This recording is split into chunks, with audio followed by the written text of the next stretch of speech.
오늘 저희들이 주신 하나님의 말씀을 같이 찾겠습니다. 구약성경 사무엘하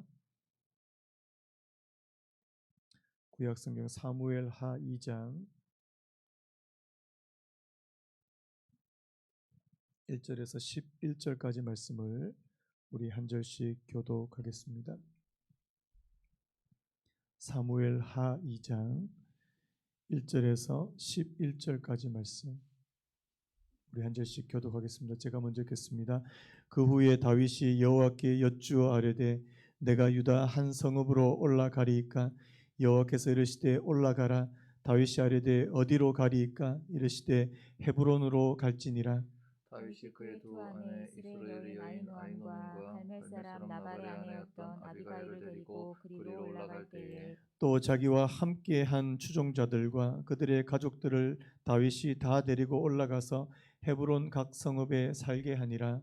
유다 사람들이 와서 거기서 다윗에게 기름을 부어 유다 족속의 왕으로 삼았더라. 어떤 사람이 다윗에게 말하여 이르되 사울을 장사한 사람은 길르앗 야베스 사람들이니이다 하매 다윗이 길르앗 야베스 사람들에게 전령들을 보내 그들에게 이르되 너희가 너희 주 사울에게 이처럼 은혜를 베풀어 그를 장사하였으니 여호와께 복을 받을지어다.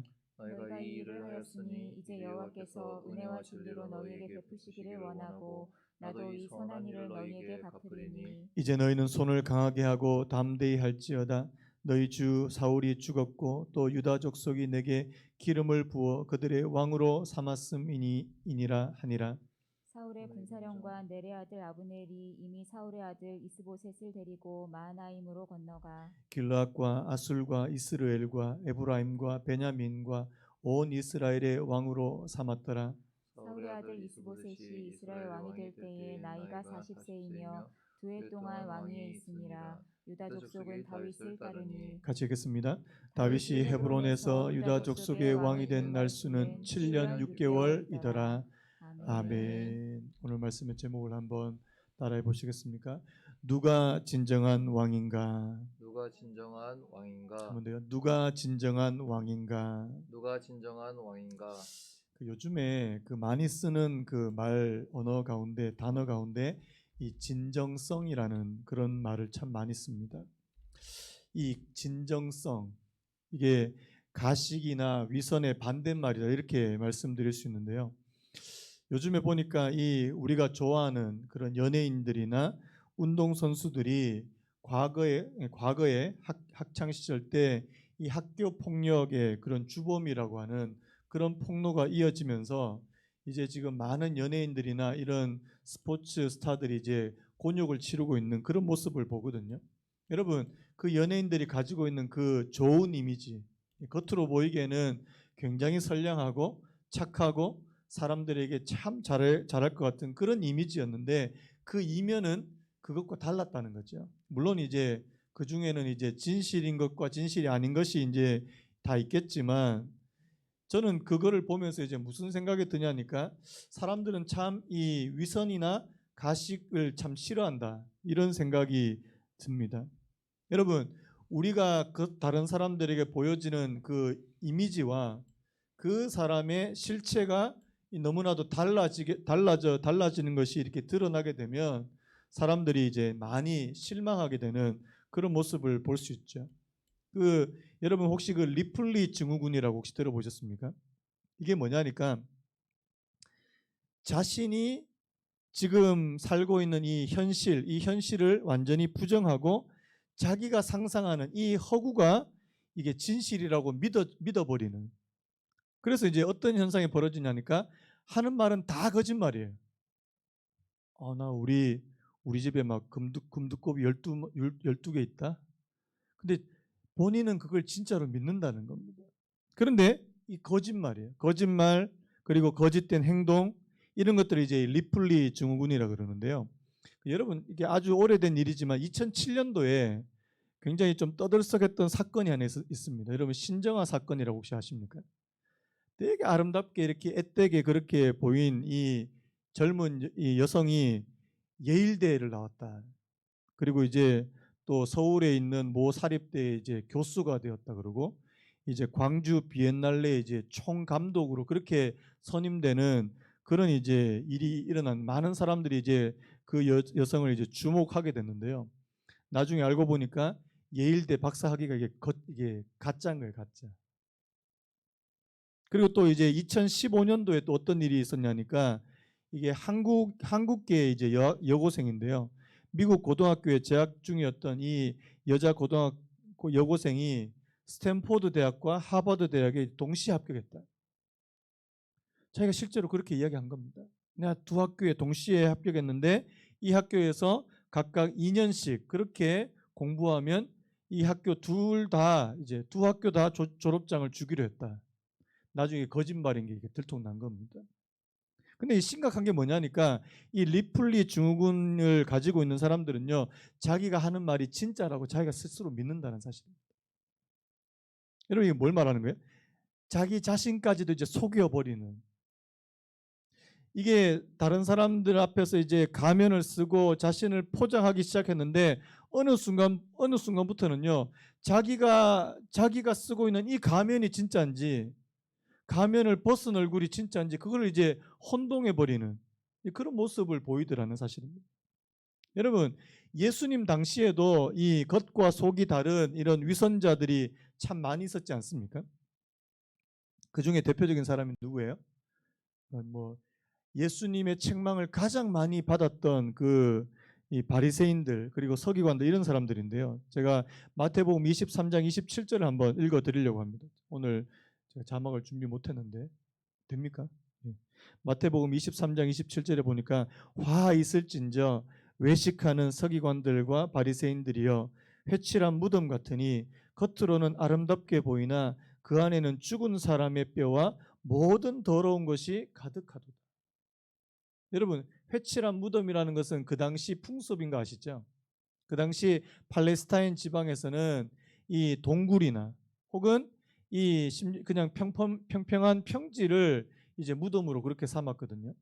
그래서 이곳이 이제 사람의 시신을 안장한 이 무덤이라는 것을 이제 알리기 위해서, 표시하기 위해서 그 겉에다가 뭐를 발랐냐니까 하얀 횟가루를 이렇게 칠했다는 거 아닙니까? 그래서 사람들이 지나가다가 이제 하얀 횟가루가 있는 거 보면 아, 이게 무덤이구나. 근데 겉으로는 굉장히 이제 하얀색이니까 깨끗하고 아름다운데 그 속은 뭐가 있는 겁니까? 사람의 이 시신이 부패하고 있는. 오늘 이 예수님께서 이 서기관과 바리새인들을 가리켜서 뭐라고 이야기하시냐니까 회칠한 무덤 같다. 이 외식과 위선의 이게 결정판이다. 이렇게 말씀하고 있다는 사실입니다. 제가 왜 자꾸 이런 얘기를 드리냐니까요. 왜 자꾸 진정성, 그리고 위선, 이런 얘기를 하냐니까 오늘 우리가 지금 계속해서 살펴보고 있는 이 다윗 때문에 그런데요. 여러분, 제가 이 사무엘상, 사무엘하의 이 주제를 말씀드렸지 않습니까? 사무엘상은 하나님께서 택하신 이스라엘의 이상적인 왕, 하나님께서 원하신 하나님 나라의 이 왕을 발견해 찾아가는 그런 과정이라고 말씀드렸는데요. 이제 사무엘 하로 넘어오게 되면 하나님이 택하신 왕 누구죠? 다윗이죠. 이 하나님께서 택하신 이 왕이 하나님께서 기뻐하실 만한 그런 이상적인 왕에 가까우냐, 그것을 좀 부합하는지를 좀 찾아보는, 드러내 보여주는 그런 말씀들이 이제 이 사무엘하에게 쭉 이어져 간다는 사실입니다. 저는요, 오늘 이 사무엘하 1장, 우리가 지난주 봤던 것처럼 사무엘하 1장과 2장에서 하나님께서 이 다윗에게, 하나님께서 이스라엘 왕에게 찾기를 원하시는 그 자질이 있더라는 것을 좀 발견하게 됩니다. 핵심적인 자질. 오늘 이 다윗에게서 하나님께서 찾으시는 핵심적인 자질이 뭘까? 저는 그 첫 번째가 바로 이 진정성이라는 생각이 들거든요. 하나님과 사람 앞에서 가식적이지 않는 것. 마음이 두 마음으로 나뉘어지지 않는 거예요. 여러분, 우리가 이 다윗을 우리가 좀 깊이 좀 묵상하고 생각할 때 이 다윗 하면 하나님 앞에서 두 마음을 품지 않는 거예요. 그 시편에도 이런 말씀이 있습니다. 시편 9편 1절에 이런 말씀이 있습니다. 내가 전심으로 여호와께 감사하오며. 한번 따라해 보시겠습니까? 내가 전심으로 여호와께 감사하오며. 시편 138편 1절에도 똑같은 표현이 나오는데요. 자, 한번 따라해 보시기 바랍니다. 내가 전심으로 주께 감사하며. 여러분, 이 전심이라는 표현이 나오죠. 물론 뭐 전심이라는 표현이 뭐 진정성과 조금 뭐 다르다고 말할 수 있지만 저는 거의 비슷하다는 생각이 들어요. 전심으로. 이 말은 뭐예요? 마음이 나뉘어져 있지 않다는 뜻입니다.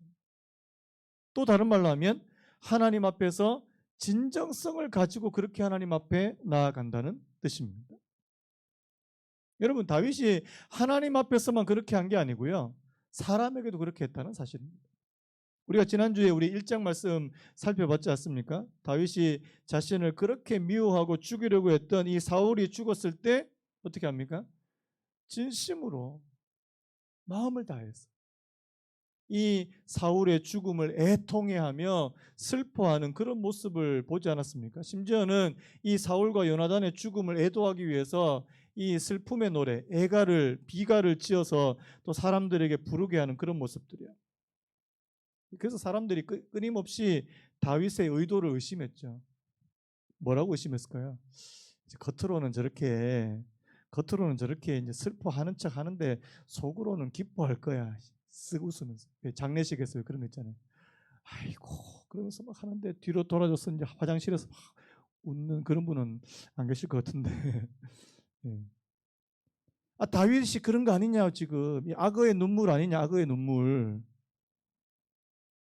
여러분, 우리가 1장에서 살펴봤던 그 아말렉 청년의 경우도 마찬가지 아닙니까?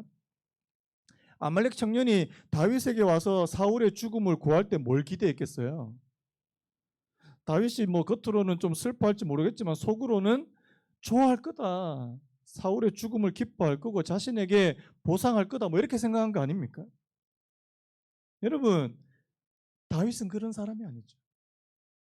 다윗은 하나님 앞에서 또 사람 앞에서 이 진실된 모습이에요. 여러분, 축복합니다. 하나님께서 오늘 저와 여러분들에게 진정성을 허락해 주시기를 예수님의 이름으로 축복합니다. 자, 그렇다면 제가 그게 이제 1장에서 봤던 이제 첫 번째 자질이라면 오늘 이 2장에서도요. 오늘 2장에 보면 이제 이 다윗이 아직까지도 이스라엘 전체의 왕으로 되지 못하고 이제 나라가 두 개로 거의 나뉘어지는 그런 모습을 볼 수 있는데 오늘 2장에서도 우리가 이 다윗에게서 발견할 수 있는 굉장히 좋은 하나님께서 기뻐하실 만한 자질 두 가지를 우리가 좀 발견할 수 있다는 사실입니다. 자, 첫 번째 한번 따라해 보시겠습니까? 하나님께 순종하는 마음. 하나님께 순종하는 마음. 다시 한번요. 하나님께 순종하는 마음. 하나님께 순종하는 마음. 그 다음에 또 한 가지가 한번 따라 보시기 바랍니다. 사람을 품는 포용력. 사람을 품는 포용력. 자, 우리 1절부터 먼저 같이 한번 읽어봤으면 좋겠습니다. 1절 시작. 그 후에 다윗이 여호와께 여쭈아르되 내가 유다 한 성읍으로 올라가리이까 여호와께서 이르시되 올라가라. 다윗이 아르되 어디로 가리이까 이르시되 헤브론으로 갈지니라. 여러분, 우리가 사무엘 상에서도 살펴봤지만 다윗이 하나님 앞에 뭔가를 여쭙는, 하나님께 묻는, 하나님께 질문하는 그런 모습이 여러 번 등장하더라는 사실입니다.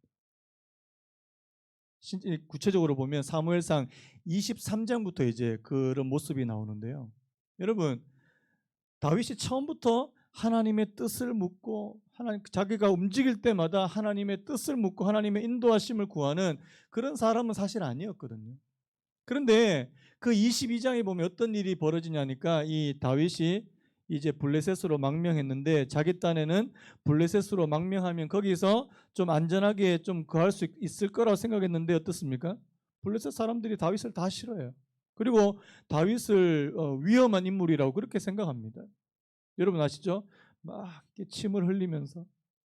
그래서 제가 다윗은 최우수 연기상. 다윗은 진짜 최우수 연기상. 거기서 진짜 미친 척을 하는 겁니다. 사람들이 다 속아 넘어갈 만큼. 그러면서 자신의 계획이 실패하고 나서 유대의 광야로 다시 돌아와서 아둘람 동굴로 들어왔거든요. 그 이후로부터 다윗은 하나님께 묻기 시작했다는 사실입니다. 무슨 말입니까? 내 계획대로 내 생각대로 해보니까 잘 된다 안 된다? 안 되더라는 거예요.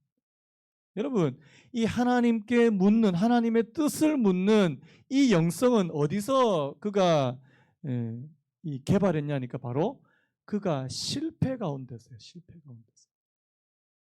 여러분, 그래서 실패를 많이 해보시는 분들은요, 조심하게 됐다는 사실. 내가 뭔가를 결정하고 뭔가를 계획하기 전에 무엇을 구하기 쉽습니까? 하나님의 뜻을 구하기 쉽다는 사실.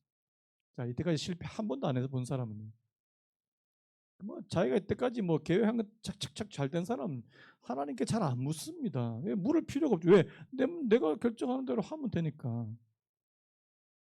근데 여러분, 오늘 이 다윗이 하나님의 뜻을 묻기 시작하면서 하나님께서 기뻐하실 만한 그 이스라엘 왕으로서의 그 자질을 갖추게 되더라는 사실입니다. 어떤 자질이요? 하나님의 뜻이라면, 하나님의 명령이라면 그대로 순종할 수 있는. 아멘입니까? 잠 따라해볼까? 하나님의 뜻에 순종할 수 있는 왕이 되는 거. 다윗은 바로 그거 아닙니까? 하나님께서 왜 이렇게 긴 시간 동안 다윗을 광야로 또 이제 사울의 쫓김을 받게 하시고 왜 이렇게 고난과 연단이 많은 그런 삶을 살게 하셨을까? 저는 한 가지 중요한 이유는 바로 다윗이 하나님의 뜻에 복종할 수 있는 사람이에요.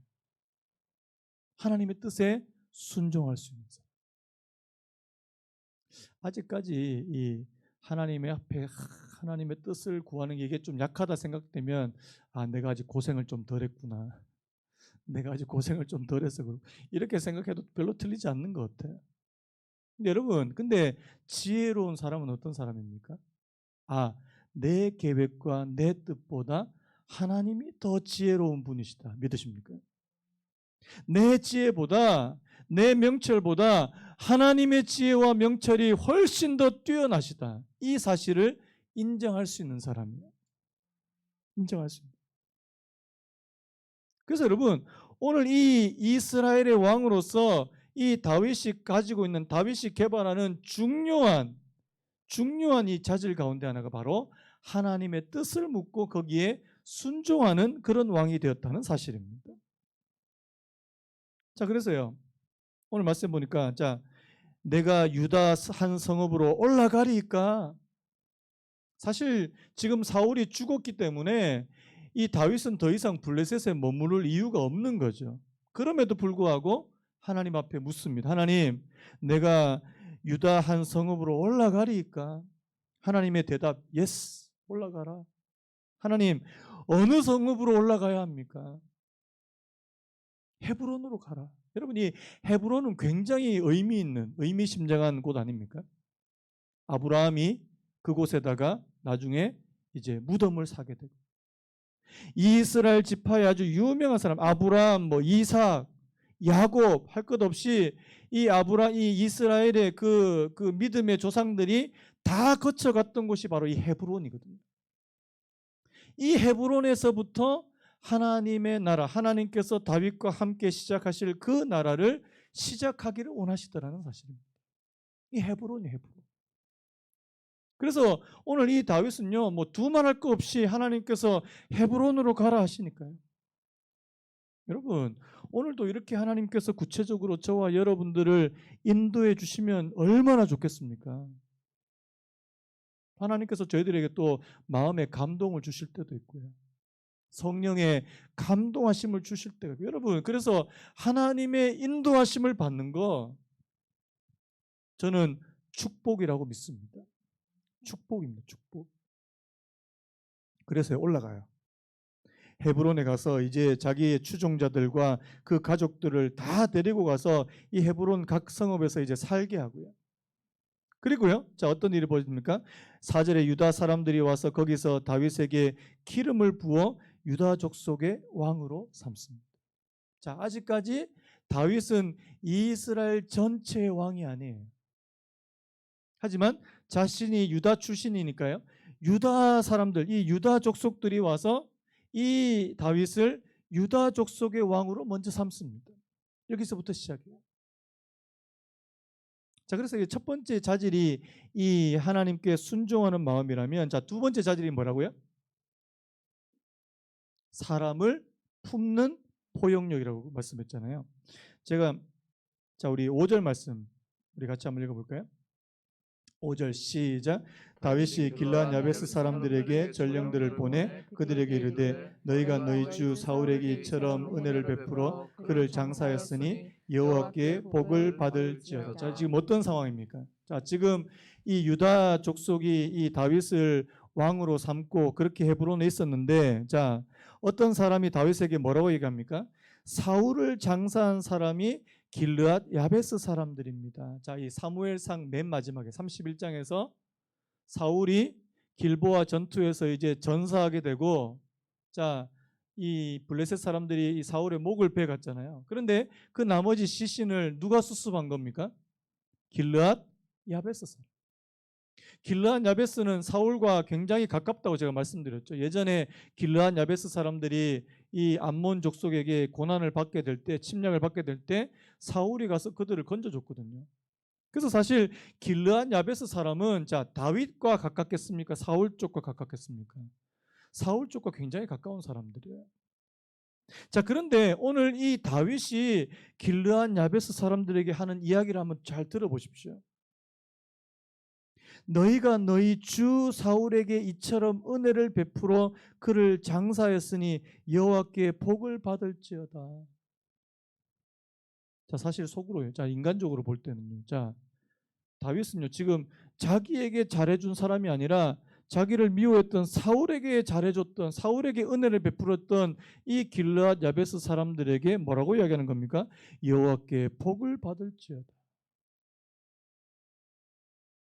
여러분, 저는 오늘 이 말씀을 보면서요, 이 사람을 품을 수 있는 능력, 사람을 포용할 수 있는 이 포용력이요, 지도자들에게는 너무나도 귀한 이 자질이 아닐까라는 생각이 드는 겁니다. 속이 요만하면요, 사람을 못 품어요. 저보고 하는 말입니다. 때로는 이게 사람이 속이 확 좁아들면 이게 안 품어져요. 특별히, 자, 나한테 잘한 사람은 품어질까요? 잘 안 품어질까요? 당연히 잘 품어지죠. 근데 나하고 좀 대면하거나 아니면 나보다 다른 사람을 더 좋아한다거나 잘 안 품어집니다. 그런데 오늘 이 다윗은요, 저는 오늘 이 말씀을 보면서 참 본받고 싶다, 참 가지고 싶다, 이 사람을 품는 포용력이에요. 포용력. 여러분, 하나님께서 저와 여러분들에게 포용력을 주시기를 예수님의 이름으로 축복합니다. 사람을 품을 수 있는, 때로는 나와 다른 사람, 때로는 나와 성향이 다른 사람, 나와 생각과 가치관이 다른 사람까지 내가 품을 수 있는 그런 사람이 되는 거예요. 그래서 여러분, 큰 그릇은요, 진짜 나라의 큰 지도자나 큰 그릇은요, 사람을 엄청나게 품는 사람. 여러분, 예전에 그 미국의 빌 클린턴이라는 대통령이 있었지 않습니까? 물론 그 스캔들 때문에 아주 곤욕을 치르긴 했지만, 여러분, 이 빌 클린턴이라는 사람이 사람과 얼마나 이게 잘 지냈냐니까요. 그의 수첩에 미국을 주름잡는 정치인들의 그 주소록이, 그 전화번호와 주소록이 자그마치 5,000개가 있었답니다. 5,000개. 여러분들의 그 핸드폰에 연락처 몇 개예요? 한 몇백 개 있어도 자주 쓰는 거 몇 개 안 되잖아요. 근데 이 빌 클린턴이라는 대통령이 이 5,000개인 거기에다가 깨알같이 가족사항부터 시작해서 다 적어 놓는 거예요. 그 사람에 대해서. 그걸 다 외우고 있다는 사실. 5,000명에 대해서. 저는 예전에 그 빌 클린턴에 대한 글을 읽어보고 대단하다라는 생각이 들었습니다.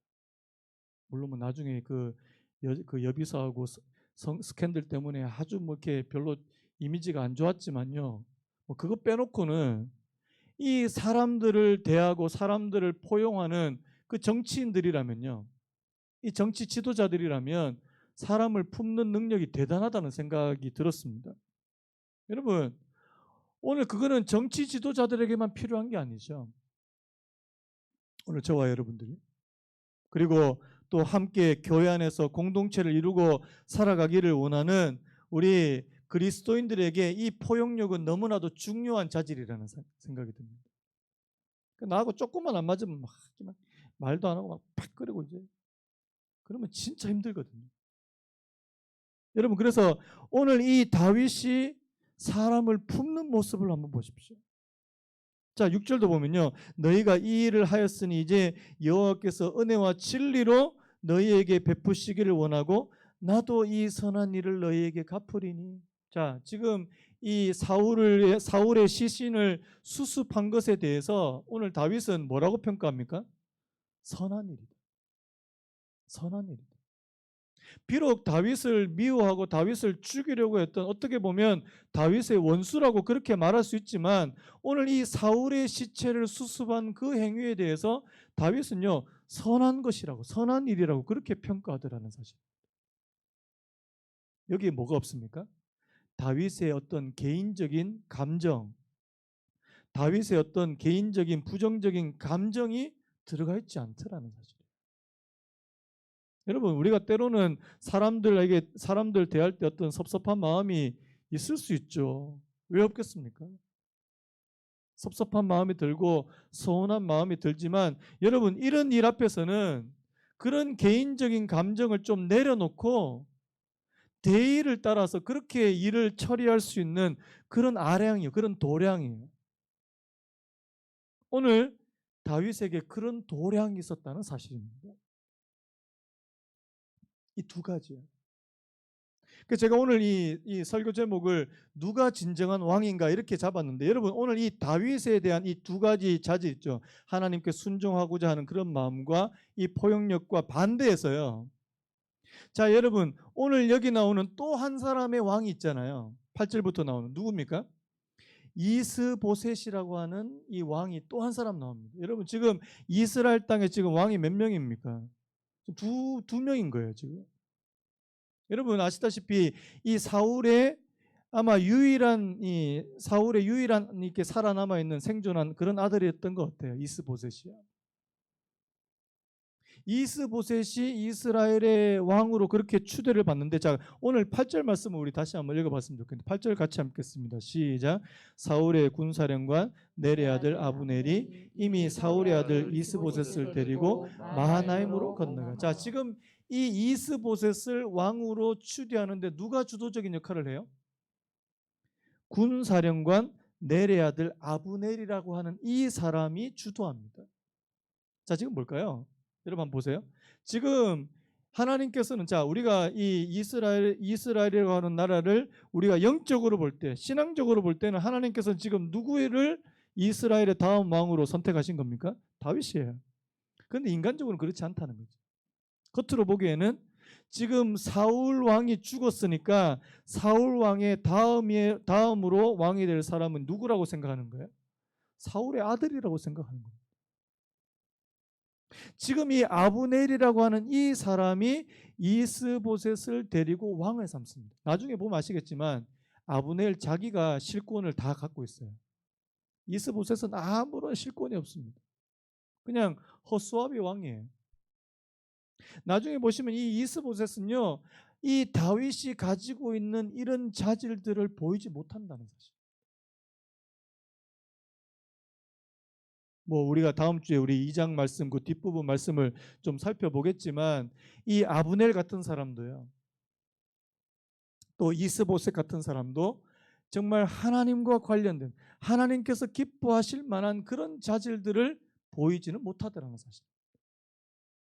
여러분, 수년간 혹은 십수년간 세월 동안 광야에서 하나님께서 연단하시고 하나님을 만나고 하나님의 영이 함께했던 그 사람하고요, 자, 그냥 어느 순간에 그냥 갑작스럽게 그냥 얼렁뚱땅 왕이 되는 사람, 여러분 같겠습니까? 다르겠습니까? 다르죠. 하나님께서 다윗을 준비시키시고 여러분, 우리가 아직도 지금 다윗은요, 이스라엘 전체의 왕으로 등극 못했습니다. 왜 이렇게 긴 시간을 다윗으로 하여금 이렇게 훈련시키고 연단시키느냐? 하나님께서 정말 기뻐하실 만한 왕. 여러분, 우리 사랑하는 성도님들 가운데 연단이 많은 분들이 있습니다. 훈련이 많은 분들이 있어요. 때로는 삶의 어려운 고비들이 참 많이 찾아오는 그런 분들이 있습니다. 여러분, 저는요, 그 기회가 바로 하나님 앞에서 빚어지는 기간이라고 저는 믿습니다. 빚어지는 기간.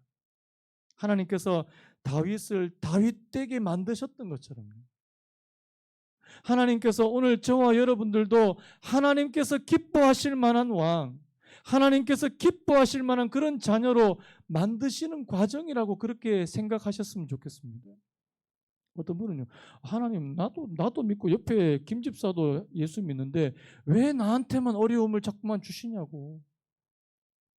옆에 김 집사는 뭐 하는 것마다 잘 되는 것 같은데 나는 하는 것마다 안 되네. 여러분, 왜 그렇게 연단이 많을까요?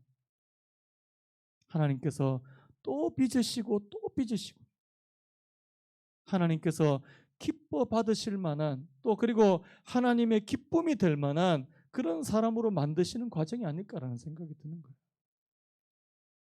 여러분, 그래서요, 다윗도 고난이 많았습니다. 여러분, 오늘 저와 여러분들에게 하나님께서 때로는 이런저런 고난을 주실 때 그것이 내가 하나님을 기쁘시게 하는 사람, 또 하나님께서 기뻐하실 만한 그 자질을 개발하는 그 과정이라고 저와 여러분들이 여기셨으면 좋겠습니다. 특별히요, 오늘 2장 앞부분에 두 가지 아까 말씀드렸던 것처럼 여러분, 고난이 있을 때 그 고난이 하나님을 순종하게 만드는 계기로 삼으시기를 예수님의 이름으로 축복합니다. 여러분, 오늘 이 말씀 보면서 제가 히브리서 말씀이 떠올랐는데요. 우리 구주 예수님께서도 나중에 뭐라고 말씀하시는 줄 아십니까? 한번 따라해 보시겠습니까? 고난으로 순종하심을 배워. 그 말씀 있습니까? 없습니까? 없는 것 같은데요. 히브리서 안 읽어보셨어요? 히브리서 읽어보십시오. 고난으로 순종하심을 배웠다. 여러분, 다윗은요, 여러분 나중에 말씀드리겠지만 다윗은요, 예수님을 예표하는 인물 가운데 하는 사람 아닙니까? 나중에 다윗의 자손 가운데서 예수님께서 태어나시잖아요. 다윗은 장차 오실 진정한 왕, 장차 오실 하나님의 나라의 진정한 왕이신 예수 그리스도를 그냥 예표하는 인물이라는 사실입니다. 그 다윗이 고난으로 순종하심을 배웠다면 오늘 예수님도요, 고난으로 순종하심을 배우셨다는 사실입니다. 그리고요, 고난과 연단을 통해서 마음이 더 넓어져. 여러분, 어떤 분들은 연단을 많이 받고 고생을 많이 하면 이게 속이 더 좁아지는 분들이 있는데요. 정말 하나님의 은혜를 받은 사람은 더 마음이 넓어지게 되더라는 사실입니다. 하나님께서 오늘 저와 여러분들의 마음을 넓혀주시기를 예수님의 이름으로 축복합니다. 그래서 내가 이 사람도 품고, 내가 또 저 사람도, A도 품고 B도 품고, A 집사도 품고 B 집사도 품을 수 있는 사람. 오늘 말씀은 사실 저한테도 적용되는 말씀. 하나님, 목사로서 저도 이분도 품고 저분도 품고 다 품을 수 있는 그런 넓은 마음, 포용력을 저희들에게 허락해 주시기를 간절히 바라고 원합니다. 하나님 앞에 기도하시는 저와 여러분들 되시기를 예수님의 이름으로 축복합니다. 우리 아까 불렀던 찬양 있잖아요. 나 주님의 기쁨 되기 원합니다. 여러분, 다윗이요, 정말 나 주님의 기쁨 되기 원하는 사람. 진짜 주님의 기쁨이 됐어요. 진정성을 갖고, 또 하나님께 순종하는 마음을 갖고, 또 사람을 많이 품는 그런 사람이 되었다는 사실. 오늘 저희들도 나 주님의 기쁨 되기 원하네. 내 마음을 새롭게 하소서. 새 부대가 되게 하여 주사 주님의 빛 비추게 하소서. 내가 원하는 한 가지 주님의 기쁨이 되는. 오늘 이 말씀과 찬양을 우리 연결지어서 우리 같이 한번 찬양하고 같이 잠시 기도하도록 하겠습니다.